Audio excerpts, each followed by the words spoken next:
할렐루야, 할렐루야. 오늘 저는 신명기 6장 4절에서 9절까지 말씀을 본문으로 신앙의 뿌리를 내려줍시다 라는 제목의 말씀을 전하도록 하겠습니다. 우리가 살고 있는 이 사회는 많은 문제를 안고 있습니다. 그 중에서도 최근엔 청소년 문제가 꽤 심각하죠. 인터넷 중독, 학교 폭력, 최근에는 마약까지. 청소년 범죄가 급증하고 있고요. 그 양상이 날이 갈수록 심각해지고 있습니다. 건수도 늘어나고 흉악의 정도도 더 커지고. 문제를 해결하려면 이 문제의 원인을 알아야 할 텐데요. 가족 치료의 창시자라 불리는 미국의 심리학자 버지니아 사티르는 아주 의미심장한 말을 했습니다. 가정은 사랑을 배우는 최초의 장소다라는 거예요. 가정은 사랑을 배우는 최초의 장소다. 나는 부모가 자녀를 양육하는 방식이 그 아이가 어떤 사람이 될지를 결정한다고 믿는다. 아주 의미 있는 말이잖아요. 여러분, 이 사티르는 청소년 범죄의 원인을 가정에 둔 것입니다. 어디에 뒀다고요? 가정. 근데 미국의 가정과 우리나라 가정이 다름이 얼마나 다르겠어요. 자녀에 관한 모든 책임이 부모에게 있다고 말할 수는 없겠지만 사실 상당 부분이 부모 책임입니다. 오늘날 젊은 부부들 가운데 이 사실을 모르는 부모는 거의 없는 것 같아요. 그러나 크리스천 부모로서 세상 사람들과 다른 교육 방법을 고민하고 실행하는 부모는 그리 많지 않습니다. 열심은 있으나 철학이 부족하고 철학이 없으니 방법을 모르고 방법도 모르면서 그저 집착하는 것입니다. 그저 성적을 잘 받아서 좋은 대학, 좋은 직장에 들어가면 성공한다는 세상적인 가치관을 끊임없이 시종일관 자녀에게 주입하는 거예요. 그러면서 정작 신앙 교육이나 영적 교육은 소홀히 하는 부모님들이 제 지나온 20년 사역 가운데 참 많았습니다. 저희 아버지도 국민학교에 들어가면서부터 천자명 공부를 시키셨어요. 너가 서울대학교 법학과에 들어가서 판검사가 돼야 성공한 인생을 살 수 있고 무너진 가문을 키울 수 있다면서 이 국민학생에게 그 빡빡이 천자문 숙제를 시켜가면서 그렇게 강요를 하셨었습니다. 그러나 성경은 크리스천 부모가 자녀 교육을 어떻게 해야 하는지, 어떤 교육을 가장 우선해야 하는지에 대해서 명확하게 말씀하고 있는데요. 시도 띄워주시고, 오늘 본문의 배경에 대해 말씀드리면 이스라엘 백성들은 40년의 광야 생활을 마치고 화면 중앙에 동그라미 친 그 부분에 집결해 있습니다. 요단강 동쪽 모압 평지가 바로 저곳인 거예요. 모압 평지에서 요단강 건너편 여리고성까지 거리는 불과 8에서 13km에 불과했습니다. 그러니까 이제 정말 가나안 땅 입성이 눈앞에 목전에 있었던 거죠. 어느덧 모세가 이스라엘 백성들을 이끈 지가 40년의 세월이 흘렀고요. 이집트를 탈출할 당시 모세가 이끌었던 1세대들은 안타깝게도 모두 광야에서 죽어갔습니다. 지금 모압 평지에 모여있는 이스라엘 백성들은 모두가 광야에서 태어난 2세대였던 것이죠. 그러니까 이들은 40년 전 시내산에서 모세가 하나님으로부터 두돌판 십계명을 받고 율법을 받은 후 시내 광야에 이스라엘 백성들이 모여서 하나님과 시내산 언약을 맺은 출애굽기 24장의 감격을 귀로만 들었지 실제로는 경험하지 못했던 세대였던 겁니다. 그래서 이제 죽음을 앞둔 지도자 모세는 이스라엘 2세대들을 하나님의 백성으로서의 정체성을 확고해야겠다 필요를 느낀 것입니다. 이런 이유로 유언가도 같은 세 편의 설교를 이스라엘 2세대들에게 전했는데 그 모음이 신명기서인 것입니다. 신명기서의 내용은 크게 세 가지로 구분이 됩니다. 첫째, 과거의 회고입니다. 과거, 지난 날을 돌아보는 것. 먼저 모세는 지난 40년의 시간 동안 이스라엘 백성들이 겪은 여정들, 그 안에 하나님의 은혜, 그들의 불순종을 회상하면서 그럼에도 불구하고 그런 이스라엘 백성들에게 베풀어 주신 하나님의 은혜를 기억하라라고 말하며 기억나게 했습니다. 두 번째, 율법을 재선포했습니다. 그리고 40년 전 시내산에서 받은 율법, 하나님이 주신 율법을 새로운 세대들에게 설명하고 해석하고 하나하나 적용했는데요. 핵심이 뭐냐면 오직 하나님 한 분만 사랑하라라는 것이었습니다. 끝으로 세 번째 언약을 갱신합니다. 끝으로 모세는 너희가 하나님의 말씀에 순종하면 생명과 복을 받을 것이지만 불순종하면 죽음과 저주가 임할 거야. 그러니까 너희는 생명을 선택하라는 강력한 촉구로 신명기서를 마무리하는 것이죠. 오늘 우리가 읽은 본문 말씀은 신명기서를 대표하는 요절입니다. 더불어 모세가 가장 강조하고자 했던 말씀인데요, 이름하여 쉐마의 말씀, 쉐마의 말씀입니다. 쉐마는 히브리어 동사로 들으라라는 뜻이 있는데요, 저를 따라 하실까요? 쉐마 이스라엘, 들으라 이스라엘. 다음 세대를 믿음의 세대로 세우는 일에 힘쓰라. 쉐마 이스라엘, 이스라엘아 들으라. 너희는 다음 세대를 믿음의 세대로 세우는 일에 힘쓰라. 신앙의 뿌리를 내려주라는 명령하고 있는 것입니다. 골자가 다음 세대를 믿음의 세대로 세우는 일이었어요. 온 세대가, 할아버지 세대, 부모 세대, 할 것 없이 모든 공동체가 다음 세대를. 그러나 이제 곧 이스라엘 백성들이 직면하게 될 문제는 어떠한가요? 인간적인 눈으로 보면 모세가 이런 이야기 할 때가 아닌 것 같습니다. 여러분, 이제 곧 이스라엘 백성들은 가나안 땅에 들어가서 가나안 일곱 족속들과 함께 전투를 벌여야 되는데, 이 문제는 일곱 족속이 철기 문명을 가지고 있었다는 겁니다. 수백 년의 시간을 동안 요새를 세우고 터를 잡고 있었다는 거예요. 반면 이스라엘은 그때의 이스라엘 온 땅에 철공이 없었으니라는 사무엘상 말씀을 미루어 볼 때 앞으로 7년간 가나안 정복전이 전쟁이 끝나고 사사시대라는 700년 암흑의 긴 세월이 흘러도 여전히 청동기 문화의 청동기 무기를 들고 있을 것이라는 거죠. 그러니 이게 전쟁이 되겠습니까? 마치 이건 최첨단 무기로 무장한 미국 군대와 6.25 한국 전쟁 때 사용하던 무기로 무장한 북한 군대와 싸우는 형국과 같았던 거예요. 그럼에도 불구하고 이스라엘 백성들은 인간의 눈으로 보면 이 전투의 결과가 뻔하잖아요. 그런데 가나안 민족을 쫓아내느냐 쫓아내지 못하느냐, 죽느냐 사느냐의 문제를 놓고 약 7년간의 시간 동안 전투를 벌이게 될 것입니다. 만약 여러분이 지도자이고 모세고 부모라면 어떤 유언 남길 것 같으세요? 이제 곧 가나안 땅에 들어가야 해. 걔들 만만치 않아. 지금부터 전략과 전술을 치밀하게 세우고 이렇게 저렇게 해라. 내가 기도해 보니까 어디에 가면 철기 문화 무기 만드는 법 배울 수 있을 것 같은데, 이런 전쟁과 관련된 미래를 걱정하는 그런 유언 남기지 않겠습니까?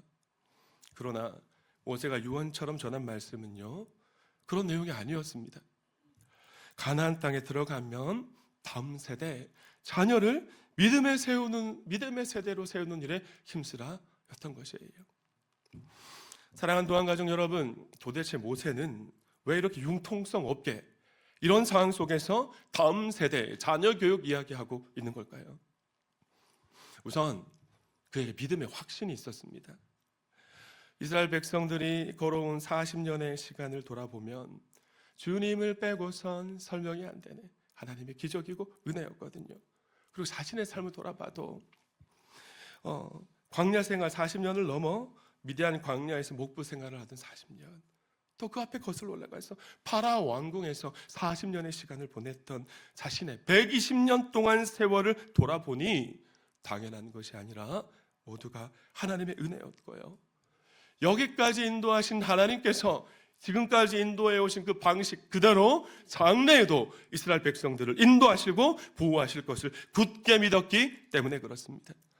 할렐루야. 다음에는 진정한 걱정 때문이었습니다. 확고한 믿음이 모세에게 있었어요. 그러니까 가나안 민족과의 전투는 걱정이 안 되는 겁니다. 승리는 당연하니까. 그러니까 본질적인 걱정을 하게 된 거예요. 앞으로 가나안 땅에서 태어날 출애굽 3세들에 대한 걱정입니다. 이들이 세속주의 물결에 휩쓸려서 하나님을 향한 절대 믿음, 절대 신앙을 잃어버리면 어떡하나. 그거 걱정한 거죠. 이것은 하나님의 걱정이기도 했습니다. 왜냐하면 가나안의 문화는 화려하고요, 가나안의 종교는 음란한 성행위를 동반하는 쾌락적인 종교인데다가 사람이 복 받는 거 좋아하지 않습니까? 우리가 새해에도 복 받으세요 그러는데, 세상이 말하는 복을 주겠다 끊임없이 그들을 유혹하고 미혹할 테니까, 그럼 넘어질 테니까. 여러분, 성경이 말하는 모든 언약과 하나님 나라는 저와 여러분의 자녀 손들을 통해 이루어 가시는 아브라함 언약의 복이 성취되는 것이고, 그런 나라인 줄 믿습니다. 예수 잘 믿으면요, 여러분의 자녀 손들이 하늘의 복과 땅의 복을 온전히 받아 누리게 된다는 것이 성경이 말하는 복이라는 거예요.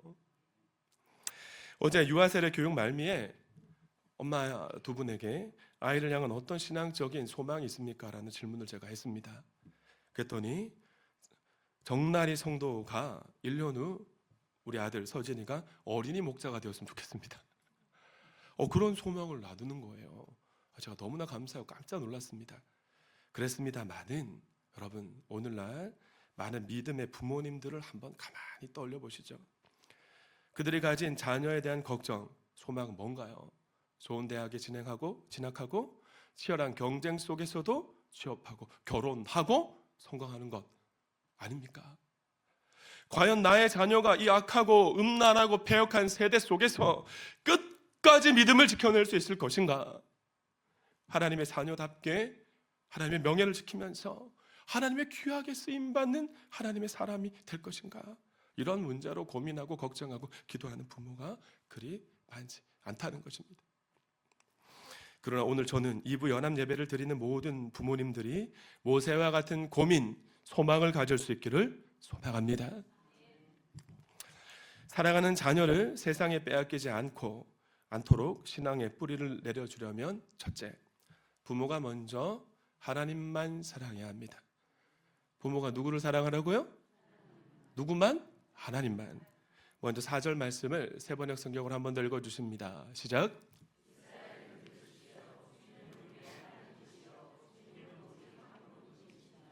여러분, 이 말씀을 믿으십니까? 그러나 고대 사회 당시 사람들은 이 말씀 안 믿었어요. 유일신이 아닌 여러 신들, 다신을 믿었습니다. 이스라엘 백성들을 제외하고 모든 땅, 모든 민족이 믿는 신이 다 다신이었습니다. 원인교 선교사님, 필리핀도 여러 신들을 믿죠. 토속 종교가. 네. 이스라엘 백성들이 들어가서 정복하게 될 가나안 땅 사람들도 마찬가지였어요. 여러 신들을 믿고 있었습니다. 그렇기 때문에 모세가 이스라엘 백성들을 향해 이렇게 말하는 겁니다. 우리가 믿는 여호와 하나님은 여러 신 중에 하나의 신이 아니라 오직 유일한 여호와라고 선포부터 하신 것이에요. 4절 말씀을 직역하면 이스라엘아 들으라, 오직 하나님은 여호와시다, 여호와는 유일하시다 라고 말씀하고 있는 것입니다. 자, 그럼 이스라엘 백성들은 유일하신 여호와 하나님을 어떻게 섬겨야 될까? 5절 말씀도 함께 읽습니다. 시작.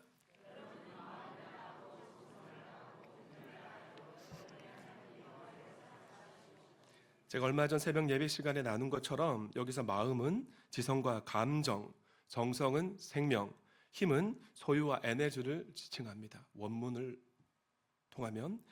그래서 마음을 다하고 정성을 다하고 힘을 다하여 여호와만 사랑하라는 명령은요, 단순히 감정적으로 사랑하라 그런 명령이 아니에요. 지, 정, 의를 다해 전인격적으로 하나님 한 분만 사랑하고 그분의 말씀에 순종함으로 헌신하라는 이 절절하고도 안타까운 호소를 모세가 하고 있는 것이죠. 여러분, 그렇지 않습니까? 사람이 아무리 이기적이어도 진짜 그 사람 상대를 사랑하면 대상 그 사람을 기쁘게 해주고 싶고 그 사람을 위해 헌신하고 싶은 마음이 들잖아요. 전 최근에 아내에 대한 고마움이 막 점점 커지다 보니까 아내에 대한 사랑도 막 커지는 것 같아요. 해보게 됩니다. 그래서 어떻게 하면 요즘 저 여자가 좀 얼굴에 웃음을 좀 잃어가는데 좀 지쳤나? 저 여자 어떻게 깜짝 놀라게 해주지? 기쁘게 해주지? 뭐 제가 고민하고 있는 겁니다. 그래서 항상 저는 이렇게 가르쳐 왔습니다. 한 번 더 따라합시다. 사랑하는 만큼 헌신한다. 사랑하는 만큼 헌신하는 거예요. 요나의 모세는 6절에서 이렇게 말씀합니다. 내가 오늘 당신들에게 명하는 이 말씀을 어디에 새기고? 당신들 부모 세대들이잖아요. 부모가 먼저 이 쉐마의 말씀을 가슴에 새기고 세상보다 더 하나님을 살아가는 절대 믿음을 가지라는 겁니다. 최근에 등록한 새 가족들 이야기입니다. 지난 주간 모처럼 친한 가정끼리 모여서 여행을 간 가정이 있습니다. 목자 목녀님께 이 복을 받고 제가 참 너무 기뻤어요. 그런데 주일날 교회 오고 싶어서 그냥 왔대요. 주일 2부 연합 예배 드린 후에 카페에 모여서 목장 식구들과 함께 교제하고 생명의 삶 공부를 1교시까지 하고 제가 생명의 삶 오리엔테이션 시간에 가르친 그대로 목사님 손 들고 부모님 생신 있어요. 그러길래 제가 얼른 가시라 그랬습니다. 울란바토르 목장 이창선 정나리 성도 가정 이야기고요. 또 한 세 가족 가정은 지지난 주간 토요일에 지인과 강화도 놀러 갔다 왔는데 주일날 연수가 있은 겁니다. 되게 보통 젊은 부부들 같으면 어떻게 합니까? 연수가 있으니까 뭐 거기 가서 온라인 예배 드리지 그러잖아요. 근데 이 가정은 예배를 드리고 가야 될 것 같아서 주일 2부 연합 예배를 2층에서 드리고 급하게 부랴부랴 갔다고 합니다. 성령님께서 깨림직한 마음을 주셨는데 순종한 것인데 가오식 목장의 김성호, 김진아 성도 가정입니다. 그리고 오늘 세례를 받은 우리 박찬우 성도 가정도 아이가 장염에 걸려가지고 시름시름 앓는데 예배 드려야 갔다고 세 가족이 줄러서 예배 드리고 돌아가고. 비단 이 세 가정만이 아니라 놀랍게도 최근에 등록한 세 가족들이 다 그런 것 같아요. 어떻게 이렇게 깨끗한 영혼을 가진 순수한 영혼들이신지. 모두가 신앙의 본을 보여주시는 목자님, 목녀님, 목부님들, 장로님, 권사님, 집사님들을 보고 배운 것이 아닐까 생각합니다. 다 함께 박수로 우리 세 가족들을 격려하고 칭찬했으면 좋겠습니다. 여러분, 성경이 말하는 교육은요, 보고 배우는 전인격적인 교육입니다. 사랑하는 만큼 헌신하니까 부모가 먼저 하나님을 진짜 사랑하기 시작하면 어떤 일이 벌어질까요? 현대인은 시간이 없고 시간과 재물에 현대인의 마음이 있다고들 하는데 하나님과 하나님 나라를 위해 시간과 재물과 마음을 온전히 아낌없이 쏟아붓게 될 것입니다. 그러다 마침내 부모가 결단하는 거예요.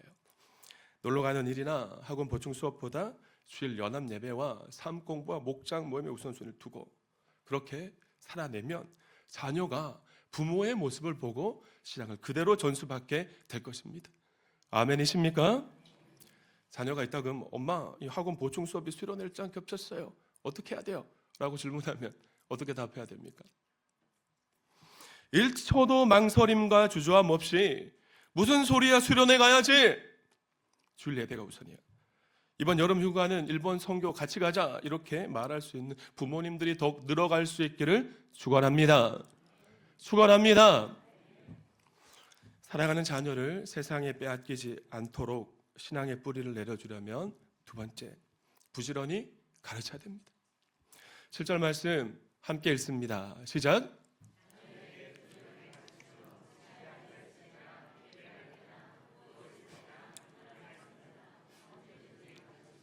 여러분 무엇을 가르쳐야 되나요? 뭘 가르쳐야 되겠어요?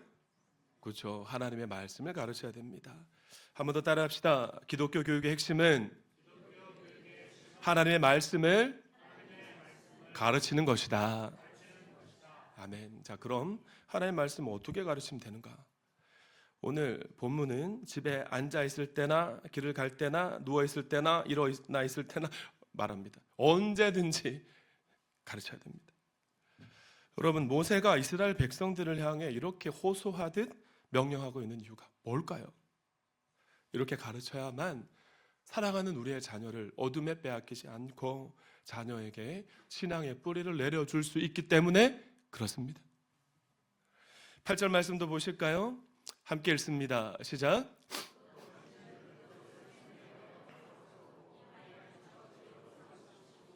자, 여기서 그것이란 뭘까요? 신명기 6장 4절과 5절 말씀입니다. 이스라엘아 들으라. 우리 하나님 여호와는 오직 유일한 여호와시니 너는 마음을 다하고 뜻을 다하고 힘을 다하여 내 하나님 여호와 한 분만 사랑하라. 이 말씀을 손에 표로 삼고 이마에 붙이고 기호로 삼으래요. 심지어 9절 말씀은 문설주와 대문에도 써서 갖다 붙이랍니다. 오늘날로 말씀드리면 제가 가정의 신방을 가면 이 말씀이 적힌 성구 액자가 걸려있는 집들이 있습니다. 그것처럼 쇠마의 말씀이 적힌 크고 작은 액자를 집안 곳곳에 다 갖다 붙이는 거예요. 심지어 자동차 안에도 걸어놓고, 쇠마의 말씀이 적힌 불에 굽히는 온 가족이 옷에 붙이고 달고 다니고 가방에도 달아놓고 착용하라는 말씀인 것입니다. 쉽게 말씀을 드리면 쇠마 이스라엘이라 불리는 4절과 5절 말씀을 늘 묵상하고 늘 의식하면서 부모부터 그렇게 살아가라는 것이에요. 여러분, 왜 이렇게까지 해야 됩니까? 이렇게 해야만 자녀를 어두운 세상에 빼앗기지 않고 자녀에게 신앙의 뿌리를 내려줄 수 있기 때문에 그렇습니다. 할렐루야. 모든 성경은 하나님의 영감으로 된 것으로서 교훈과 책망과 바르게 함과 의로 교육하기에 유익합니다. 17절 함께 읽습니다. 시작.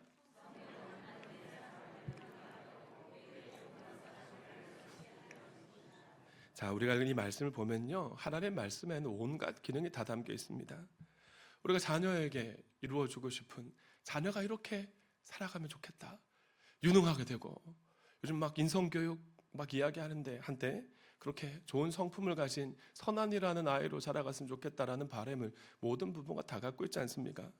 그런데 하나님의 말씀이 우리 모두의 자녀를 유능하게 한답니다. 아멘.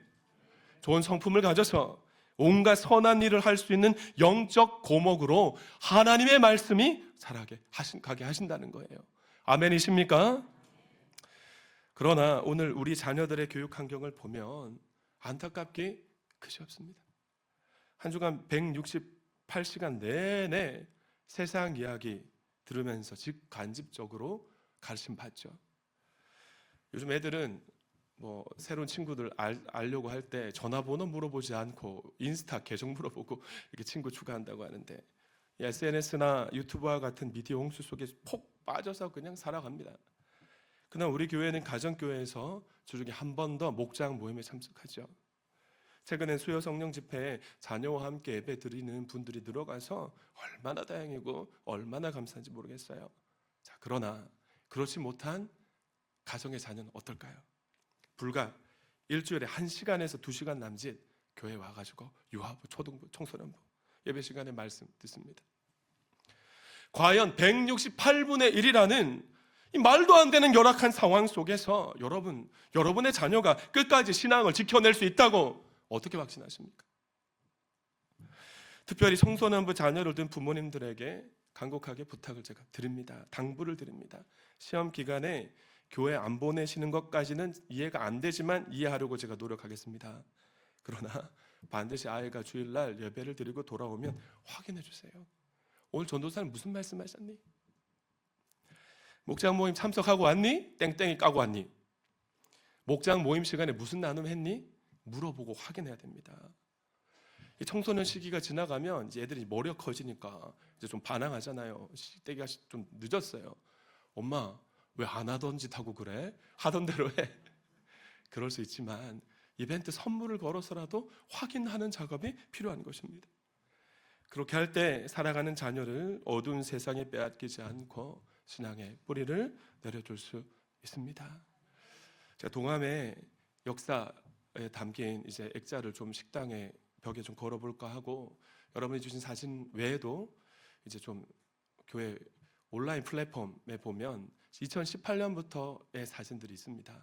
제가 지난주에 들어가서 이렇게 쭉 보니까요, 제가 모르는 유아부, 초등부, 청소년부 아이들이 수련회 예배 드리는 모습이 있더라고요. 제가 몰라요. 제가 우리 교회 이제 4년 차인데 여러분의 자녀들이잖아요. 다 어디 갔겠습니까? 나중에 후회해도 때는 늦으리. 그럼 신앙의 뿌리를 내려준다는 것이 어떤 의미일까? 교육 목자 세미나 썸네일 띄워주시고요. 작년 12월에 있었던 교육 목자 세미나가 너무 좋았다고들 목사님들이 말씀하셨습니다. 그래서 어린이 주일 설교를 앞두고 제가 뒤늦게 한번 들어보고 싶다라는 마음을 주님이 주셔서 들어봤어요. 역시나 너무 좋았고요. 그래서 목자 목녀 단톡방에 링크 주소도 공유했던 것 같아요.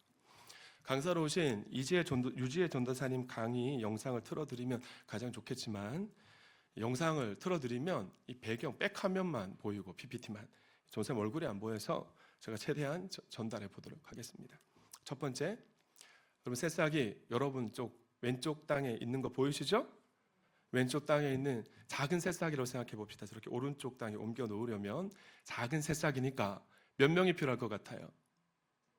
뭐 한 명이 모종삽 하나 들고 폭 떠서 옮겨주면 될 겁니다. 자, 그런데 저 이제 나무인데 저보다 저 나무가 더 큰 엄청 큰 고목이라고 한번 생각해 봅시다. 저런 나무를 A라는 저 땅에서 반대편 B라는 땅으로 옮겨 심으려고 하면 한 몇 명 정도가 필요할 것 같으세요? 뭐 많이 필요하겠죠. 여러 사람이 그렇게 옮겨 심을 수도 있지만 대개는 기계로 옮겨 심고요. 이런 나무를 옮길 땐 비용도 참 많이 들어갑니다. 그러나 어지간해서는 잘 안 옮기죠. 왜냐하면 옮겼을 때 살아날 확률이 그리 높지 않기 때문에 그렇습니다. 그런데 한번 생각해 봅시다. 날 때부터 우리 인간 죄성을 갖고 있습니다.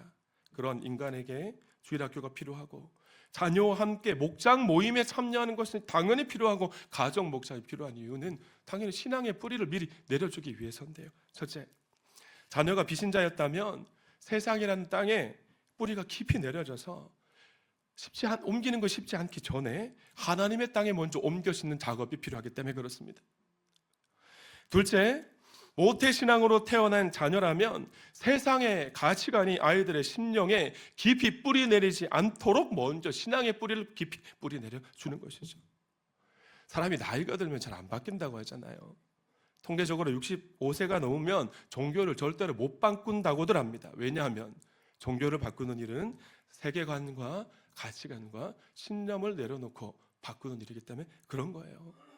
그런 의미에서 우리 엄문길 성도님 연세가 참 많으신데 아내 유지에 따라서 종교를 바꾸시고 예배당 와서 예배 드리는 것 하나님의 은혜인 줄 믿습니다. 최근에 또 등록한 성국선 성도님, 윤의진 성도님 마찬가지겠죠. 65세가 넘으면 대부분 세계관, 가치관이 완전히 고착되기 때문에 예수 믿는 것 어지간해서 쉽지 않습니다. 아마도 30세가 넘은 후로부터는 이 머리 스타일도 잘 안 바꾸고요. 그죠? 50세 이후는 딱 8대2. 아니 본인이 정한 더더욱 잘 안 바꾸셨을 것 같아요. 옷장에 딱 옷을 열면 이제 나이가 들어가면 저도 이전에 좋아하던 옷 스타일과 다른 옷을 입고 있는데 내가 좋아하는 스타일의 옷만 쫙 그런 색으로 걸려 있을 겁니다. 잘 안 바뀝니다. 그게 사람이에요. 근데 아이들은 어떤가요? 오늘 입은 옷 내일 또 한 번 더 입어 그러면 짜증내죠. 애들은 자주 훅훅 휙휙 바뀌니까 3초 세대라고들 말하는데 어른들은 잘 안 바뀝니다. 하물며 평생을 붙잡고 살아온 가치관이나 세계관을 바꾼다? 쉽지 않죠. 그런데 여러분 중요한 사실이 있어요. 올해 등록한 새가족들을 보니까 대부분 어렸을 때 성경학교나 뭐 부활절, 크리스마스 교회 한 번 이상은 방문하셨던 분들이더라고요. 이런저런 이유로 결혼하고 뭐 5년, 10년, 20년 쉬셨다가 다시 동함교회 와서 말씀 듣고 신앙생활을 힘차게 시작하시는 것을 보면 이분들의 어린 시절에 털을 바꾸어 주고 신앙의 뿌리를 내려주는 일들이 있었던 것이에요. 아무리 강조해도 지나치지 않은 것입니다. 말씀을 맺습니다. 작년 12월 중순경 니카라과 목장 김점숙 권사님의 아들이 높은 곳에서 떨어지는 낙상 사고를 겪었습니다. 생명이 위급했죠. 몇 차례나 대동맥 폐수술 받고 하나님의 은혜로 목사님 하나님이 살려주셨어요. 수술됐어요. 또 그렇게 몇 번 넘어가셨습니다.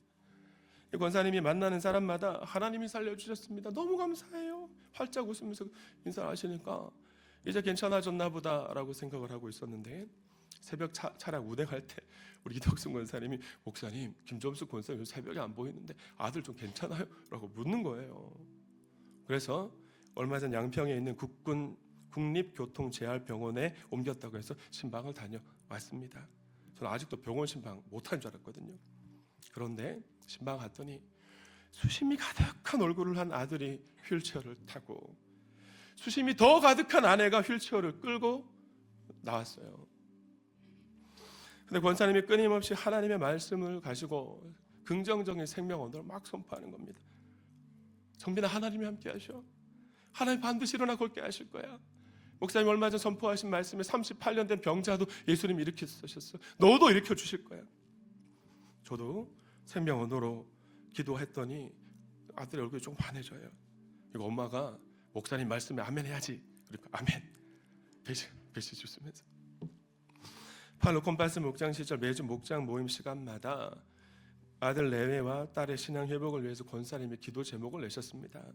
목장 식구들과 간절히 기도해 왔는데 저는 하나님이 고난과 고통과 시련을 통해 아들을 하나님께로 돌이키시고 마침내 휠체어에서 일으키실 것을 믿음의 눈으로 미리 보았던 것 같아요. 권사님이 아들에게 신앙의 뿌리를 내려주셨기 때문에 과거에 저는 하나님을 떠나서 하나님께 막 삿대질을 했고 그래도 돌아왔지만 이 아들은 그조차 하지 않고 다시 하나님께로 돌아온 것입니다. 여러분, 제가 지금 무슨 이야기하고 있습니까? 신앙으로 양육한 자녀는 반드시 하나님께로 돌아올 줄 믿습니다. 믿음의 뿌리를 내려줘야 됩니다. 감리교 창시자 요한 웨슬레는 우리가 천국에 가면 하나님이 세 가지를 물어볼 거라고 했습니다. 내가 너에게 준 시간을 어떻게 썼느냐? 내가 너에게 맡긴 물질을 어떻게 사용했느냐? 내가 내게 맡겨준 자녀를 어떻게 양육했느냐? 성도님들, 하나님이 맡겨주신 자녀입니다. 어떻게 양육하시겠어요? 첫째, 부모님이 먼저 오직 하나님만 사랑할 수 있기를 부탁드립니다. 하나님을 사랑한다는 것은 하나님을 향한 우선순위가 명확하다는 것인데 우리가 하나님 사랑해야지 그런다고 하나님 사랑이 하는 마음이 일어납니까? 그래서 모세는 신명기 전반부 첫 번째 설교에서 기억나게 한 겁니다. 지나온 세월 동안 우리가 어떻게 하나님께 불순종하며 살았는데 그럼에도 불구하고 하나님이 은혜를 베풀어 주셔서 우리가 이곳 모압 평지에 서 있노라. 지나온 하나님의 은혜를 기억하라고 기억나게 한 겁니다. 지나온 세월을 돌아보면 당연한 것이 아니라 모두가 하나님의 은혜였잖아요. 여기까지 인도하시고 보호하시고 승리를 허락해 주신 하나님의 은혜에 감격하시면서 하나님을 향한 사랑을 회복하실 수 있기를 부탁드립니다. 그런 여러분의 신앙을 자녀가 보고 배울 거예요. 두 번째, 하나님의 말씀을 가르쳐야 됩니다. 근데 이 일을 부모가 말씀도 잘 모르는데요. 혼자 하기가 쉽지가 않잖아요. 근데 감사하게도 우리 교회는 가정교회입니다. 목자 모임 안에서 물어보는 거예요. 오늘 전도사님 목사님 무슨 말씀하셨니? 그 은혜를 함께 나누는 거니까. 목장 식구들과 함께 가르치니 얼마나 감사합니까? 이왕이면 한 달에 한두 번이라도 가정 목장을 하셔서 자녀에게 신앙의 뿌리를 내려주는 일을 서두르시기를 부탁드립니다. 제 아들도 이게 잘 안 돼가지고 쉽지 않았는데 오늘 선교사님 와 계시지만 제 아들은 잠발레스 이바 선교를 가서 그 땅에서 일하시는 하나님, 원주민들이 그 상황 속에서도 하나님을 뜨겁게 살아가는 모습을 보면서 하나님을 그 속에서 만나고 지금 청소년 목자가 되었는데, 청소년 시기를 보내시는 자녀를 가지신 분들은요 좀 특별한 은혜가 필요하니까 일본 단기봉사 선교를 우리 김문정 집사님 가정처럼 자녀와 함께 결단하셔도 좋을 것 같습니다. 옆에 계신 분에게 인사하실까요? 함께 신앙의 뿌리를 내려주셔서 감사합니다. 시작. 두 분 이상에게 인사합시다.